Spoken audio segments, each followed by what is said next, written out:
Good night Rajasthan में बहुत बहुत स्वागत है आप सभी का। नमस्कार, मैं रविंद्र सिंह आपके साथ। और कल मोदी 3.0 का पहला बजट आएगा और सुबह 11 बजे लोकसभा में यह बजट पेश होगा। निर्मला सीतारमण 7वीं बार बजट पेश करेंगी। सबसे बड़ा पैनल, सबसे सटीक विश्लेषण और पूरा बजट भाषण हिंदी में देखिएगा। सिर्फ और सिर्फ न्यूज 18 राजस्थान पर नॉन स्टॉप कवरेज। हिंदी में सुनिए 2024 का पूरा बजट। जनता को महंगाई पर गुड न्यूज मिलेगी क्या? टैक्स पेयर्स को राहत देगी तो कितनी देगी मोदी सरकार? किसानों, महिलाओं, युवाओं, व्यापारियों के लिए क्या कुछ सरकार के इस बजट में घोषणा होने वाली है? टैक्स पेयर्स को किस तरह की राहत मिलेगी? क्या सैलरी पेड टैक्स देने वाले मध्यम वर्गीय एम्प्लॉइज को, मध्यम वर्गीय परिवारों को, एम्प्लॉइज को किसी तरह की राहत मिलेगी? क्या टैक्स स्लैब में बदलाव होगा या फिर और क्या कुछ बदलाव हो सकता है? क्या सस्ता होगा, क्या महंगा होगा? सब पर नजर रहेगी। बहुत ही सही तरीके से आप तक इस बजट की एक एक बारीकी पहुंचाएंगे, एक एक जानकारी आप तक पहुंचाएंगे, इसका विश्लेषण भी करेंगे। तो कल का दिन बेहद खास है। कल का दिन बजट आने वाला है, देश का बजट आने वाला है। देश का खर्चा 2024 से लेकर 2025 तक कितना रह सकता है, कितना पैसा कहां खर्च होगा, कितनी कमाई कहां से आ सकती है, और जो वित्तीय घाटा है, फिस्कल डेफिसिट है, उसको अनुमान के आधार पर किस तरीके से कम करने की किस अनुमान के तहत कोशिश की जाएगी, कहां से कमाई का स्रोत बढ़ाया जाएगा, क्या कुछ चीजें महंगी की जाएंगी, किस तरह की रियायतें और छूट दी जाएंगी, किस तरह के टैक्स लगाए जाएंगे, किस इंडस्ट्री को ज्यादा फायदा होगा, किस इंडस्ट्री को लाभ देने की कोशिश होगी सरकार की, और साथ ही साथ तमाम जो वर्ग हैं, चाहे महिलाओं से जुड़े हों, छात्रों से जुड़े हों, युवाओं से जुड़े हों, इसके अलावा डिफेंस क्षेत्र की बात करें, स्वास्थ्य क्षेत्र की बात करें, शिक्षा की बात करें, मूलभूत आधारभूत ढांचे की इंफ्रास्ट्रक्चर की बात करें, कहां क्या कुछ सौगातें सरकार की तरफ से दी जाएंगी। 7वीं बार ये बजट पेश करने जा रही हैं वित्त मंत्री निर्मला सीतारमण। तो 23 जुलाई को प्रधानमंत्री नरेंद्र मोदी के तीसरे कार्यकाल का पहला पूर्ण बजट पेश होने वाला है और निर्मला सीतारमण की तरफ से देश की आधी आबादी यानी महिलाएं एक आस के साथ इस बजट को देख रही हैं। निर्मला सीतारमण इस बजट में महिलाओं के लिए कई बड़े ऐलान कर सकती हैं। जयपुर की महिलाओं को इस बजट से क्या उम्मीदें हैं? बात की हमारी संवाददाता महिमा जैन। केंद्र सरकार कल अपना बजट पेश करने जा रही है। वित्त मंत्री निर्मला सीतारमण कल बजट पेश करेंगी और उस बजट से महिलाओं को क्या कुछ उम्मीदें हैं, क्या कुछ एक्सपेक्टेशंस है, क्या वो चाह रही है, महिला रोजगार को लेकर क्या सोचती है, शिक्षा और स्वास्थ्य के क्षेत्र में क्या कुछ सुविधाएं हैं जो इस बजट से चाहती हैं और खासतौर पर सरकार से चाहती है। मैम, कल बजट आने जा रहा है, निर्मला सीतारमण पेश करने जा रही है बजट, क्या कुछ एक्सपेक्टेशंस है आपकी? बात करें हेल्थ सेक्टर की तो महिलाओं को हेल्थ के सेक्टर में क्या कुछ चाहिए? योजनाएं तो बहुत सारी आ गई और बहुत सारी फंडिंग भी आ गई केंद्र से और राज्य सरकार से, लेकिन आज भी अगर हम ब्रेस्ट कैंसर और सर्वाइकल कैंसर की बात करें तो आप ये देखिए कि उसमें कहीं कमी नहीं आई। तो मेरी सरकार से हर बार मैं यही कहना चाह रही हूँ कि हम प्रिवेंटिव सेंटर्स खोलें, बजाय हम ये वेट करने की कि कब कैंसर होगा और कब हमें अनुदान मिलेगा। क्योंकि अगर हम preventive research and development centres खोल देते हैं तो बीमारी के होने से पहले ही, और वो साथ के साथ आपको रोजगार भी दे देंगे। अगर आप देखें, जैसे हमने केंद्र सरकार ने जो दावा किया उसमें 28% उछाल आया है महिलाओं की शिक्षा के अंदर। तो वो उछाल किस लिए आया? ज्यादा से ज्यादा लड़कियां जो हैं वो स्टेम सब्जेक्ट्स में दे आर डूइंग मेडिकल और इंजीनियरिंग, तो उनको भी तो आपको ऑक्यूपाइड करना पड़ेगा। बीइंग अ सीए मैं बहुत अच्छे से समझ सकती हूँ कि एक वुमेन एंटरप्रेन्योर को कैपिटल का बहुत बड़ा प्रॉब्लम आता है when they want to start their own business, कि वो उनके फैमिली बोलते नहीं हमारे पास इतना कैपिटल है। But if government can really give them loans on a good rate, बहुत कम रेट ऑफ इंटरेस्ट में, और शायद गवर्नमेंट ने बहुत निकाले भी होंगे, बट अगेन जैसे इन्होंने भी यही बोला कि एजुकेशन और अवेयरनेस नहीं है वुमेन को कि कैसे उनको लोन्स किस किस जगहों से मिल सकता है, और अगर मिल सकता है तो कितनी इजी तरीके से मिल सकता है। तो अगर ये प्रॉपर क्लियर हमारे पास रहे कि इस लोन में इन चीजों से हमको ऐसे लोन्स मिल सकते हैं वुमेन को, और बहुत इजीली मिल सकते हैं, आई थिंक बहुत सारी वुमेन एंटरप्रेन्योर्स आगे आके अपना बिजनेस स्टार्ट कर सकती है, इकोनॉमी भी ग्रोथ हो सकती है। मैम, शिक्षा के क्षेत्र की बात करें तो शिक्षा में आप क्या चाहती है कि किस तरीके के एजुकेशन पॉलिसीज में बदलाव किए जाए, या फिर कुछ ऐसी नीतियां लाई जाए जो महिलाओं को खासतौर पर आगे लेकर जाए? आई थिंक महिलाओं को स्कॉलरशिप्स मिलने चाहिए, और जैसे गाँव में महिलाएं जैसे पढ़ना चाहती हैं, हाई एजुकेशन के लिए शहरों में आना चाहती हैं, तो गाँव से वो आ नहीं पाती हैं क्योंकि कन्वेंस प्रॉब्लम हो जाती है उनको, इसलिए थोड़ा कन्वेंस की भी करना चाहिए। बीकानेर की खबर है, जहां पर फूड डिपार्टमेंट की सेफ्टी टीम ने मिलावट के खिलाफ कार्रवाई की है। फूड डिपार्टमेंट की सेफ्टी टीम ने 284 लीटर सोयाबीन तेल को सीज किया। यह कार्रवाई Ganpati tasty foods private limited और विनोद इंडस्ट्रीज पर की गई। इस कार्रवाई में खारा औद्योगिक क्षेत्र में इसको अंजाम दिया गया। तस्वीरें आप देख सकते हैं किस तरह से इस कार्रवाई को बीकानेर में अंजाम दिया गया। फूड डिपार्टमेंट की सेफ्टी टीम ने मिलावट के खिलाफ इस बड़ी कार्रवाई को अंजाम दिया है। फूड डिपार्टमेंट की सेफ्टी टीम की तरफ से 284 लीटर सोयाबीन तेल को सीज किया।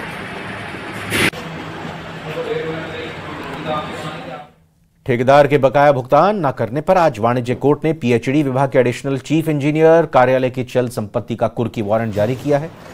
वारंट का तामीली करने के लिए स्पेशल सेल अमीन सरविंदर कौर आज दादाबड़ी स्थित पीएचईडी के ऑफिस पहुंचे। ठेकेदार का बकाया भुगतान न करने पर सेल अमीन ने कोर्ट के आदेश की पालना में एडिशनल चीफ इंजीनियर के ऑफिस का ताला लगाकर बाहर नोटिस चस्पा किया। कुर्की की कार्रवाई ठेकेदार के 1.52 करोड़ रुपए नहीं चुकाने के एवज में की गई। आपको बता दें कि ठेकेदार 24 साल से 1.52 करोड़ रुपए के लिए दफ्तर के चक्कर काट रहा है।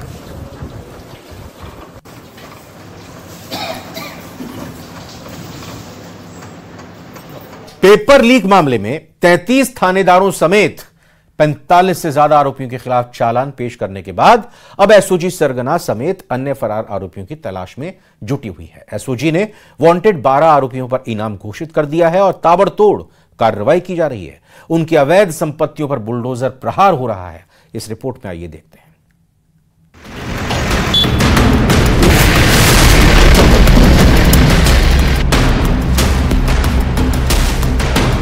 पेपर लीक माफिया पर ताबड़तोड़ प्रहार, अवैध अतिक्रमण पर बुलडोजर का वार,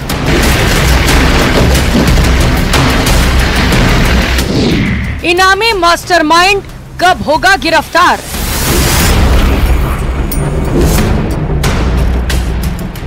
विदेश में माफिया खत्म होगा साम्राज्य।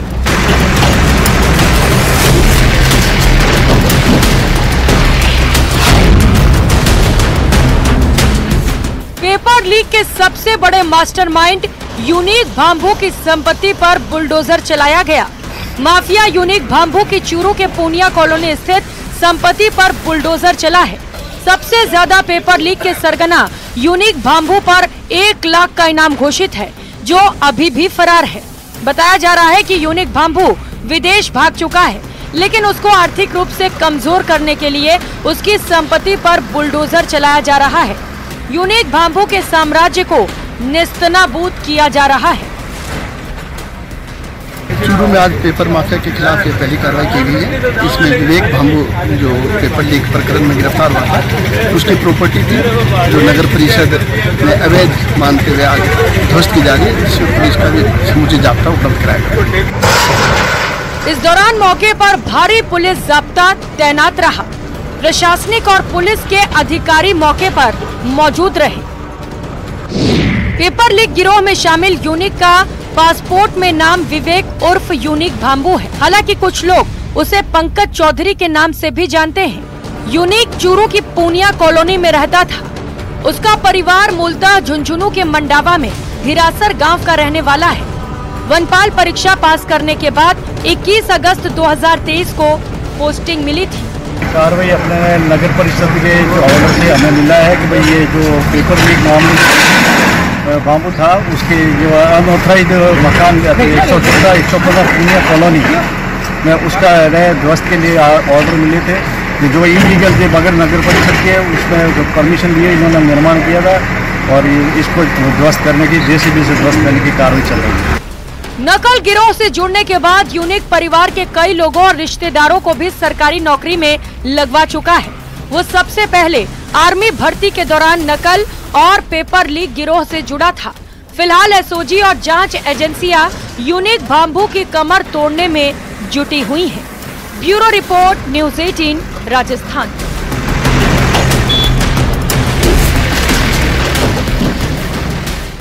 अलवर के राजकीय महिला अस्पताल में एक प्रसूता की मौत के बाद परिवार वालों ने जमकर हंगामा किया। पीड़ित पक्ष का आरोप है कि डॉक्टर्स की लापरवाही के चलते महिला की जान गई है।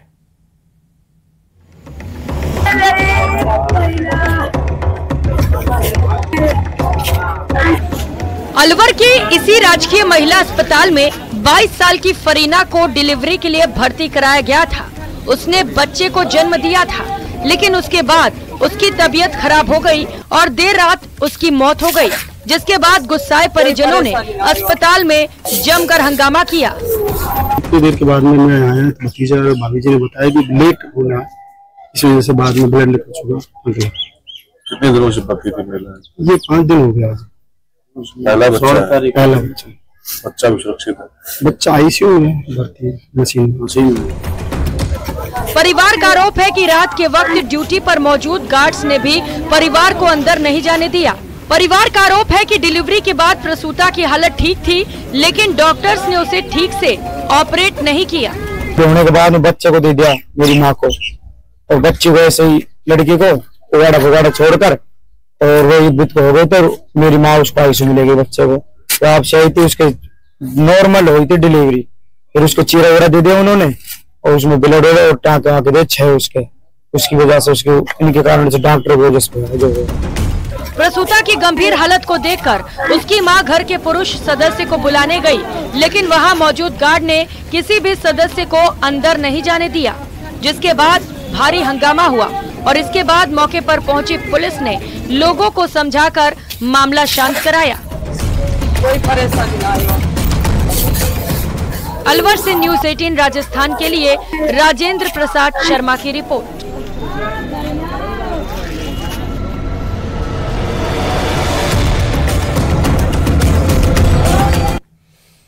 कोटा में निजी स्कूलों की मनमानी के खिलाफ भाजपा कार्यकर्ता सड़क पर उतरे। प्रदेश कार्य समिति सदस्य राकेश नायक की अगुवाई में बच्चों के पेरेंट्स ने कलेक्ट्रेट पर प्रदर्शन किया।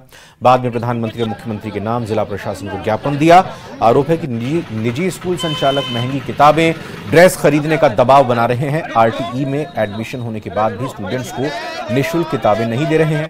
नर्सरी, एलकेजी, एचकेजी के स्टूडेंट से फीस भी ले रहे हैं। प्रदर्शनकारियों ने ऐसे स्कूल संचालकों के खिलाफ कार्रवाई की मांग। बच्चों को निःशुल्क किताबें मिलनी चाहिए, लेकिन कोई भी प्राइवेट स्कूल ने गरीब बच्चों को प्राइवेट स्कूलों में शिक्षा देने के लिए आरटीई अधिनियम लागू कर रखा है, लेकिन प्राइवेट स्कूल वाले इसकी लीपापोती कर रहे हैं और अभिभावकों का आर्थिक शोषण कर रहे हैं। कानूनों के अनुसार ये होना चाहिए कि जितनी नामांकन संख्या स्कूल में होती है उसका 25% उनको आरटीई में लेना पड़ता है, लेकिन स्कूल वाले वास्तविक नामांकन संख्या छिपा लेते हैं। जैसे अगर 100 छात्र है तो 25 ही बताते हैं, ताकि उन्हें कम से कम आरटीई के छात्रों को पढ़ाना पड़े।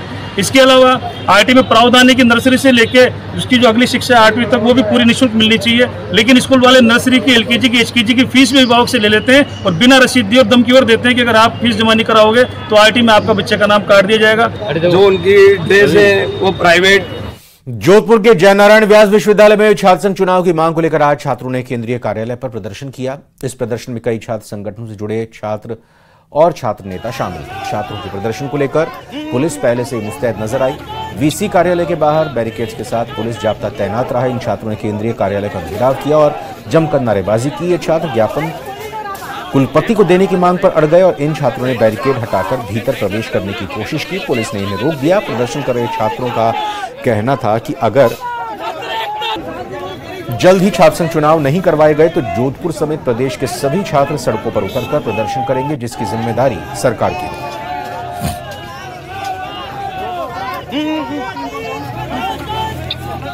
प्रदेश सरकार की बजट में एक घोषणा को लेकर 17 मेडिकल कॉलेज के मेडिकल टीचर्स आंदोलन पर उतर आए हैं।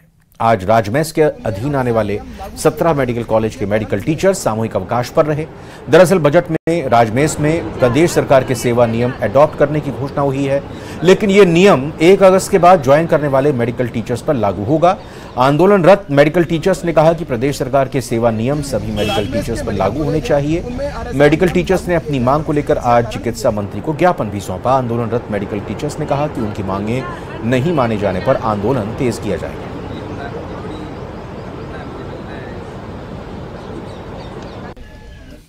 कर्नाटक से गुमशुदा 2 नाबालिग दोस्त अपने परिवार को बिना बताए मशहूर यूट्यूबर से मिलने अजमेर पहुंच गए। कर्नाटक पुलिस ने मोबाइल लोकेशन के आधार पर अजमेर पुलिस को इसकी सूचना दी, जिसके बाद आदर्श नगर थाना प्रभारी अपनी टीम के साथ तलाश के लिए निकले और दोनों नाबालिग दोस्तों को दस्तयाब किया।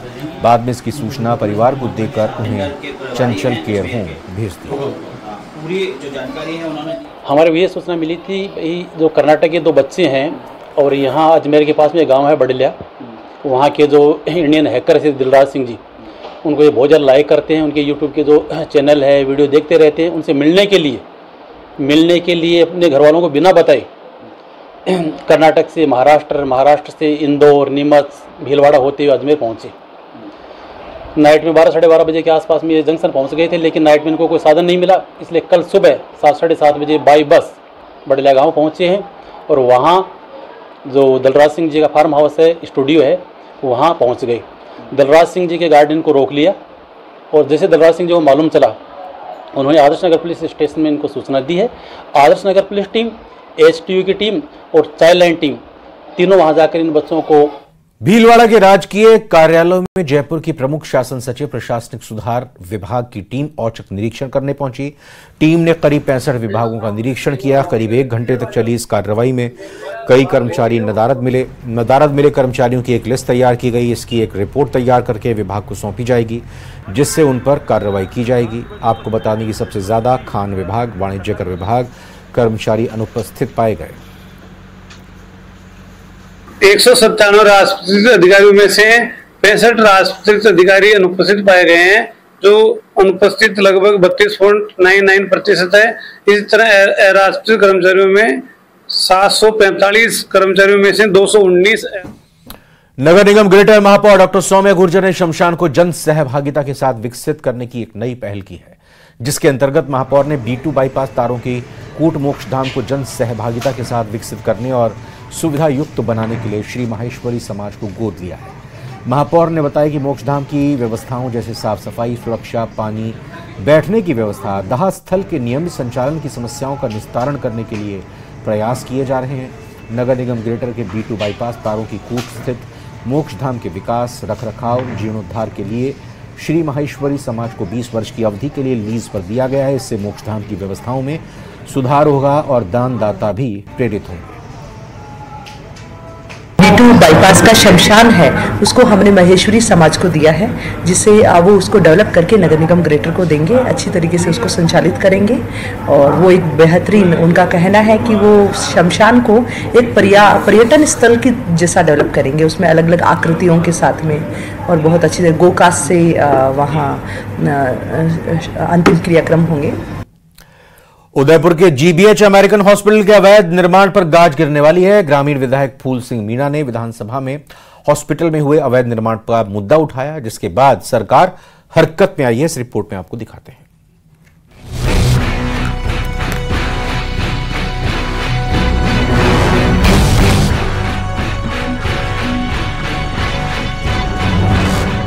उदयपुर के GBH अस्पताल पर गिरेगी गाज। सदन में अधिकारियों को UDH मंत्री के 2 टूक निर्देश। 72 घंटे में अवैध निर्माण को करें सीज। CS की निगरानी में उच्च स्तरीय समिति करेगी जांच। अस्पताल में कई जगह नियम विरुद्ध हुआ निर्माण। 5 सप्ताह में इसकी विस्तृत जांच करवाकर जांच रिपोर्ट प्रस्तुत करें। माननीय साहब, दूसरा सुनिए साहब, अभी तो दूसरा, बिना निर्माण स्वीकृति के जितने भी निर्माण हुए हैं, संबंधित नगर निकाय 72 घंटे में उन्हें सीज करे।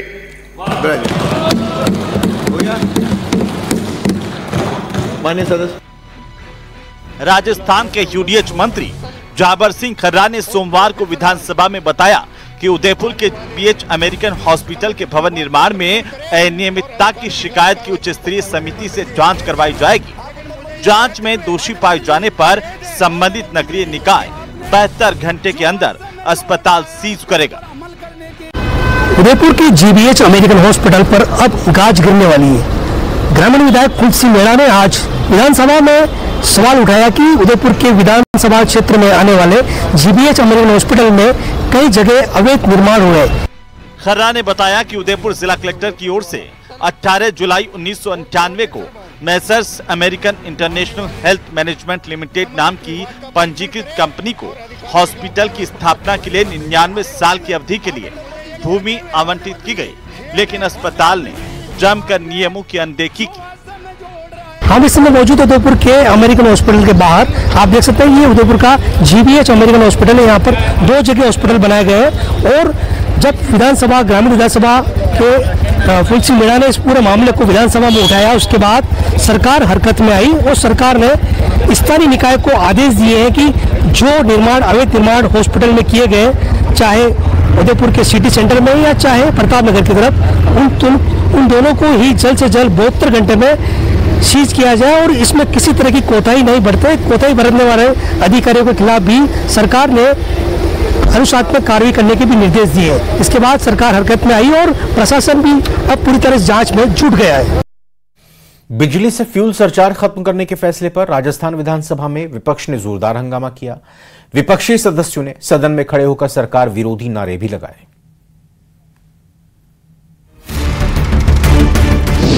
विधानसभा में विपक्ष का हंगामा। फ्यूल सरचार्ज और बढ़ा रहे, फ्यूल सरचार्ज वापस करवाओ अध्यक्ष जी। फ्यूल सरचार्ज वापस लेने की मांग। फ्यूल सरचार्ज और बढ़ा रहे, फ्यूल सरचार्ज वापस करवाओ अध्यक्ष जी, सरकार को निर्देश दो। प्रदेश सरकार पर लगाए गंभीर आरोप।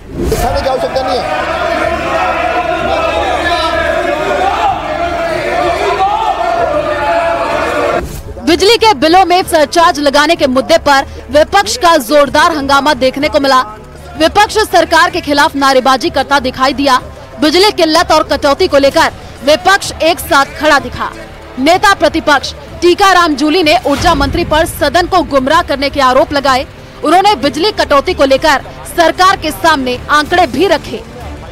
आपने कहा है कि हम 20 से 22 घंटे बिजली दे रहे हैं खंड ब में और किसान को 6 घंटे दे रहे हैं, आप लिख के दे रहे हो इसमें।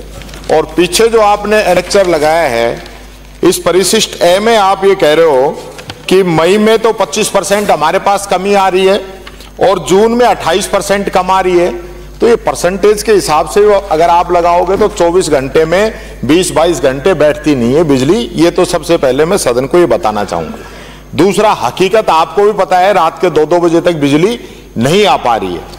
मानिए मेरा सीधा सा प्रश्न है, आ रही है तो बहुत अच्छी बात है, जनता को जवाब देना कि मुख्यमंत्री जी ने ये निर्देश दिया था कि प्रदेश के अंदर बिजली कटौती नहीं होगी और बिजली कटौती होगी तो हम जिम्मेदार जो अधिकारी कर्मचारी उनके खिलाफ कार्रवाई करेंगे। तो एक तो आप ये बता दीजिए कितने लोगों के खिलाफ आपने कार्रवाई की। विधानसभा में नाहौर से कांग्रेस विधायक अमित चाचान ने स्थगन प्रस्ताव किया।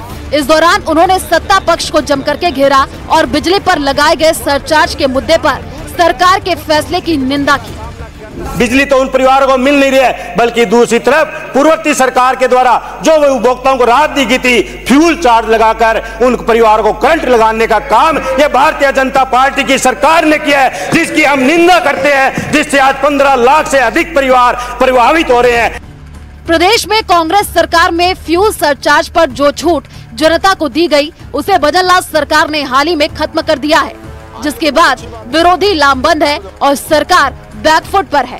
हालांकि स्पीकर ने विपक्ष को समझाने की लाख कोशिश की, इस मुद्दे पर अलग से एक दिन चर्चा करने का भरोसा भी दिया, लेकिन सदन की कार्यवाही के बीच ही विपक्ष फ्यूल सरचार्ज के मुद्दे पर हंगामा करती रही। Bureau report, news 18 Rajasthan. Bhil Pradesh की मांग को लेकर सियासी पारा चढ़ा हुआ है। बांसवाड़ा सांसद राजकुमार रौत अलग से भील प्रदेश बनाए जाने की मांग को लेकर एक्टिव हैं। राजकुमार रौत की इस मांग ने नई बहस छेड़ दी है। इस रिपोर्ट में दिखाते हैं आपको।